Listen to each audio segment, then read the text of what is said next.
పాలమూరు ఎత్తిపోతల పనులు 35% చేసి 90% పూర్తయినట్లు బీఆర్ఎస్ పెద్దలు అబద్ధాలు చెబుతున్నారని ఉత్తమ్ విమర్శించారు. 10 ఏళ్లలో ఉమ్మడి మహబూబ్ నగర్, నల్గొండ ప్రాజెక్టులకు తీవ్ర అన్యాయం చేసిందే గులాబీ నాయకులని ఘాటు వ్యాఖ్యలు చేశారు. తాము అధికారంలోకి వచ్చిన 2 ఏళ్లలోనే పాలమూరు ప్రాజెక్టుకు 7,000 కోట్లు ఖర్చు చేశామని స్పష్టం చేశారు. కేసీఆర్, హరీష్ రావు మాటల గారడీతో తెలంగాణ ప్రజలను బోల్తా కొట్టించాలని చూస్తున్నారని ఉత్తమ్ ఆక్షేపించారు.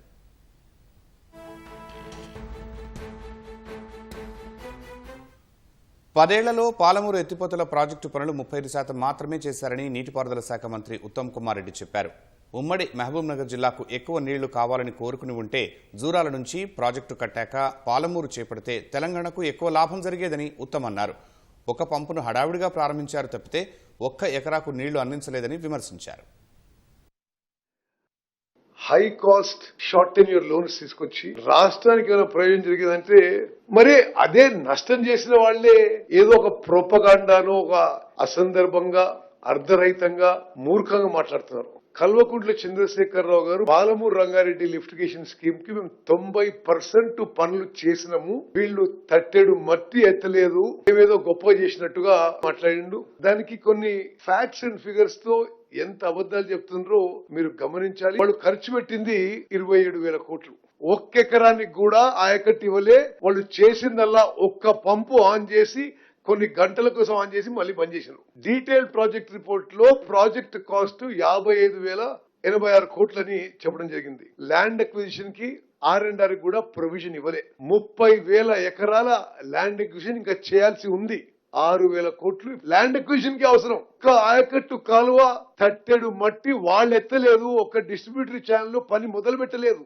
మేము వచ్చిన తర్వాత ఈ 2 ఏళ్లలో 7,000 కోట్ల రూపాయలు పాలమూరు రంగారెడ్డి లిఫ్టిగేషన్ స్కీమ్స్ కి ఖర్చు పెట్టడం జరిగింది. 67 లక్షల క్యూబిక్ మీటర్ల అర్త్ వర్క్ జరిగింది. 7 లక్షల క్యూబిక్ మీటర్ల కాంక్రీట్ వర్క్ జరిగింది. 9 కిలోమీటర్ల లెంత్ ప్రెషర్ మీన్స్ లే చేయడం జరిగింది. మరో 11 పంపులు installation and ready for commissioning. Telangana ప్రజా జీవితంలో ప్రముఖ పాత్ర పోషించిన వాళ్ళు ఇట్లా అబద్ధాలు చెప్పడం తెలంగాణ ప్రజానికాన్ని గమనించాలి. అనుమతులు పొందినే అంటున్నాడు ఆయన. హైడ్రాలజీ అనుమతి లేదు అంటే నీటి కేటాయింపు లేదు, ఎన్వైరన్మెంట్ క్లియరెన్స్ లేదు, ఇరిగేషన్ ప్లానింగ్ బీసీ రేషియో లేదు, ఇంటర్ స్టేట్ క్లియరెన్స్ లేదు. వాళ్ళు పెద్దగా సాధించిందేం లేదు. 10 ఏళ్లలో ఉమ్మడి మహబూబ్ నగర్, నల్గొండ ప్రాజెక్టులకు తీవ్ర అన్యాయం చేసిందే గులాబీ నాయకులని ఘాటు వ్యాఖ్యలు చేశారు. 10 ఏళ్ల బడ్జెట్లో సాగునీటి రంగానికి ఎంత ఖర్చు చేశారో చెప్పాలని నిలదీశారు. కృష్ణా జిల్లాలో 34% వాటా చాలు అని సంతకాలు పెట్టింది బీఆర్ఎస్ పెద్దలు కాదా అని మంత్రి ఉత్తమ్ ప్రశ్నించారు. తాము అధికారంలోకి వచ్చాక నదీ జిల్లాల్లో మెరుగైన రాష్ట్ర వాటా కోసం కృషి చేస్తున్నామని వివరించారు.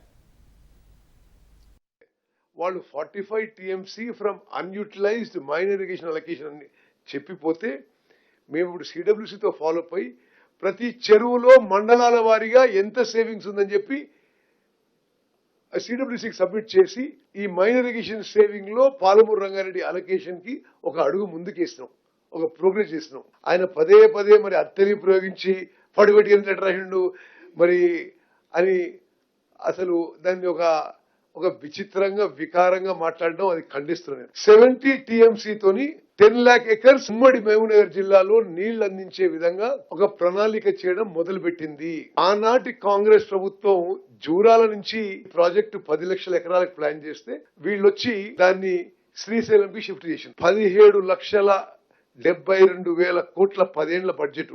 ఇరిగేషన్ కి 1.83 lakh crores ఖర్చు పెట్టి కల్వకుర్తి, భీమా, నెట్టెంపాడు, కోయిల్ సాగర్ పూర్తి చేయడానికి అవసరమయ్యే కేవలం 1,600-1,700 కోట్లు కేటాయించక ఉమ్మడి మహబూబ్ నగర్ జిల్లా, ఉమ్మడి నల్గొండ జిల్లా అంటే ఎందుకంత కోపం మీకు? ఏ పారామీటర్స్ చూసినా మనకి 70% రావాలి, 70-71 రావాలి, వాళ్ళకి 30% రావాలి.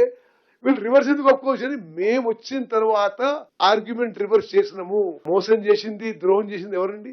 వీళ్ళు పోయాట సభలు పెడతారట. ఉమ్మడి ఆంధ్రప్రదేశ్లో కూడా చేయని అన్యాయాన్ని నీటిపారుదల రంగంలో తెలంగాణకు చేసిన కేసీఆర్ ఏ మొహం పెట్టుకుని ప్రజల్లోకి పోతారని మంత్రి ఉత్తమ్ ఎద్దేవా చేశారు.